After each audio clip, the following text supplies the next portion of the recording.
Hi, this is Marissa, and this is my second YouTube response video. And this one is a response to a video called Losing Privacy in an Online World, and this is part one of the video.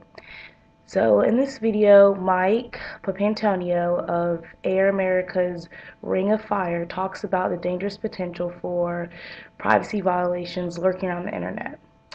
And in this video, he's on the phone with John Mills, who's the author of the book Privacy, the Lost Right. And Mills is also the director of the Center for Governmental Responsibility. So overall, both men seem like they want people to educate themselves and be aware of what they're saying and who they're saying it to online. So Mills first says we ought to reevaluate our own conduct. He says we tend to give out too much of ourselves online, which is true, but then again, that depends on the person. Some people are completely fine with having their phone number and address listed on their public Facebook page for everyone to see. That much and kind of information may not seem like a big deal to some people. For this kind of people, too much of themselves may be credit card numbers or names of relatives. I've been trying to think of a good definition of what too much of ourselves would be. Information you wouldn't feel comfortable sharing with a stranger, information you wouldn't want certain authoritative figures to know about, information only you should know. I guess just more information than the internet needs to know or have. So Milsden says kids on Facebook give out information that they wouldn't want seen on a college application or job interview. And we've all seen this before. Stories about people not getting jobs because their potential boss looked them up on Facebook and saw inappropriate pictures or something else that they didn't like. Papantonio mentioned the idea of the government spying on Americans, which definitely relates to the reading by Mark and Drejevic, I Spy, Surveillance and Power in the Interactive Era. Mark notes how the government has the power to spy on us even when we're unaware, when he says, cell phone users know that they can remain in constant contact with family and friends, but they might be surprised to know that when they're not using them, their cell phones may be used to track traffic patterns or the pings sent out by their phones, even when they're not using them. Allow their paths to be traced through the course of the day. So besides cell phones, companies can use our information through searches that we use on search engines to find out what we like, our interest, and they use this to target specific ads for us. But many don't know that they have this power or even know where their used information is going. Mark also notes this as the asymmetrical asymmetrical loss of privacy, where companies can see whatever they want, but we can't see what we're doing with the information. This is the case where the watchmen don't want to be watched. So Mills then says it's scary to think that the government has access to a lot of our life because a lot of our lives are on the internet.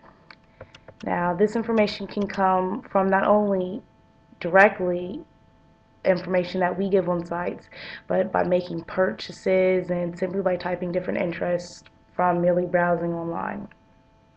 Mills mentions Zabasearch that claims to make available all public information and gives you the option to search a person and view the public information.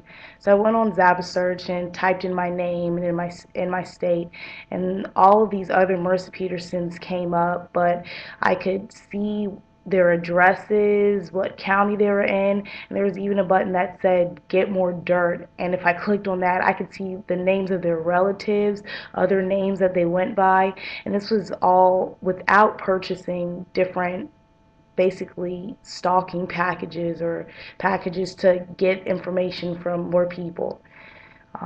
I've seen commercials where people encourage others to use sites like this to basically surveillance other individuals, but most of the time it's when parents are looking for appropriate babysitters or things like that, or you want to look your teacher up, see what their background is like, but most of the time I feel like it's unnecessary. But Mills differentiates the information that is found on sites like ZabaSearch that give personal information from social websites that give information from the person themselves. So, is there any way to protect yourself? Mills suggests that you just look yourself up and attempt to correct the information that you find, and some sites will allow you to and some sites won't.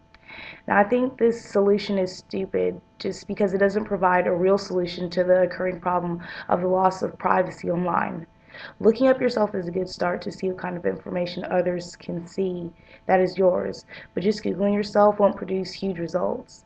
You have to be conscious and careful when filling out any type of online document and think about who could get a hold of the information. It's also important, but I guess not hasn't been obvious, to put extremely personal or confidential information, to not put that online at all. Now, I was surprised and interested when Mills and Papantio began to discuss GC Campus, the now shut down website that stirred up controversy from having shared information about college students' sexual escapades. And they were sued multiple times, and now they don't exist. But still, similar websites still exist, such as College ACB. And you can go on College ACB, type in UNC, and find a list of topics such as like who has the biggest butt at UNC's campus, who were the biggest whores in Tri-Delt, who were this, who were that, and just rumors and all this information about people at UNC and other colleges. Now, in this case, this website is ironic because the personal information posted hasn't been posted by the person themselves, but by other people. So cases such as this make it extremely hard to protect your privacy when someone is sharing your information for you, whether it's true or false. So thanks for watching my video. Comment if you would like, and remember to be responsible about what information that you put online.